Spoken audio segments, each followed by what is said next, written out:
సొల్లు చెప్పకుండా డైరెక్ట్ పాయింట్కి వచ్చేస్తున్నా. యాక్టివా 5G బండి, డిజిటల్ మీటర్. దీనికి స్పీడోమీటర్ పనిచేస్తలేదు. దీనికి స్పీడోమీటర్ కేబుల్ ఉండదు, సెన్సార్ ఉంటుంది గ్లామర్కు ఉన్నట్టు. దీనికి మీటర్ బాగానే ఉంది, సెన్సార్ బాగానే ఉంది. ఎలకలు కొట్టేసినాయి వైరింగు.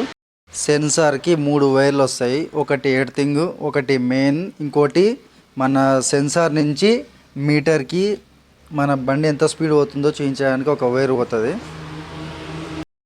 ఈ 3 వైర్లలో ఏ వైర్ కట్ అయినా కానీ మీటర్ పనిచేయదు, మీటర్ ఖరాబ్ అయినా పనిచేయదు, సెన్సార్ ఖరాబ్ అయినా పనిచేయదు. నాకైతే ఖచ్చితంగా డౌటే ఉండే ఈ 3 వైర్లలో ఏదో ఒకటి దాన్ని ఎలకలు కొట్టేసినాయి అని చెప్పి. చెక్ చేసిన బరాబర్ అదే రిజల్ట్ వచ్చింది. మన సెన్సార్ నుంచి మీటర్కి ఒక వైర్ వస్తుంది, మధ్యలో చూపించిన కదా లైట్ రెడ్ కలర్ ఉందని చెప్పి. అదేమన్నా సప్లై కట్ అయింది ఏమని చెప్పి మీటర్ దగ్గర చెక్ చేసిన, అది కూడా బాగానే ఉంది, సూపర్ ఉంది, ఏం కట్ కాలే మధ్యలో. సెన్సార్ నుంచి మీటర్కి ఒక వైర్ వస్తుందని చెప్పిన కదా, లైట్గా రెడ్ కలర్ వైరు. నేను వీళ్ళతో చూపిస్తున్నా చూడండి. మన సెన్సార్ది మెయిన్ వైర్ ఒకటే కట్ అయింది.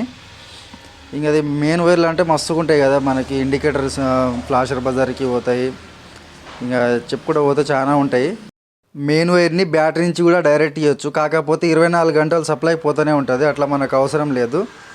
తాళం ఆఫ్ చేసినప్పుడు సప్లై ఆగిపోవాలి, తాళం ఆన్ చేసినప్పుడు మాత్రమే సప్లై రావాలి. నేనైతే డిక్కీ దగ్గర నుంచి ఇన్ని సాకెట్ ఉంది కదా కింద, ఇది మనది సెన్సార్ది మెయిన్ లైన్. ఈ నుంచి వైరింగ్ బాగానే ఉంది సెన్సార్ దాకా, ఇక్కడికే సప్లై వస్తలేదు, మధ్యలో ఎన్నో వైర్ కట్ అయిపోయింది.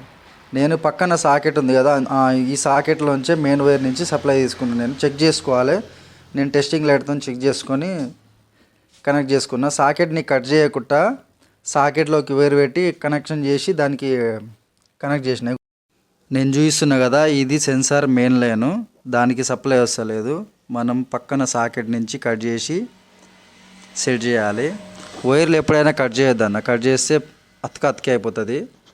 కట్ చేయకుండా లైట్గా పొట్టు తీసేసి సెట్ చేసుకుంటే అయిపోతుంది. నేనైతే ఇట్లా సెట్ చేస్తున్నాను, ఏ బండికైనా ఇట్లానే సెట్ చేస్తాను, మీరు కూడా ఇట్లానే సెట్ చేసుకోరి. టేప్ మాత్రం మర్చిపోవద్దన్న, టేప్ మర్చిపోతే మాత్రం ఇది మెయిన్ వైరింగ్ అయితే కాలిపోతుంది, లేకపోతే ఫ్యూజులు కొట్టేస్తుంది.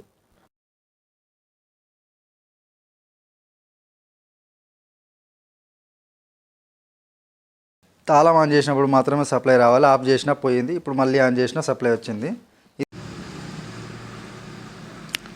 ఇప్పుడైతే ఇంజిన్ స్టార్ట్ చేసి సెంటర్ స్టాండ్ వేసి ఉంది బండి. ఇప్పుడు చెక్ చేసిన స్పీడోమీటర్ బరాబర్ పనిచేస్తుంది. రన్నింగ్లో కూడా ఒకసారి చెక్ చేసుకుంటే బరాబర్ ఉంటుంది. ఇప్పుడు చూడండి రన్నింగ్లో చెక్ చేస్తున్నా, మన స్పీడ్ ఎంత అవుతుందో మనకు కూడా అర్థమైపోవాలి కదా. బండి సెంటర్ స్టాండ్ వేసి చెక్ చేసినప్పుడు కూడా తెలుస్తుంది, కాకపోతే రన్నింగ్లో చెక్ చేసుకుంటే ఇంకా పర్ఫెక్ట్ ఉంటుందని చెప్పి నా ఆలోచన, అందుకే చెక్ చేసిన. ఈ వీడియో నచ్చితే ఒక లైక్ చేయండి.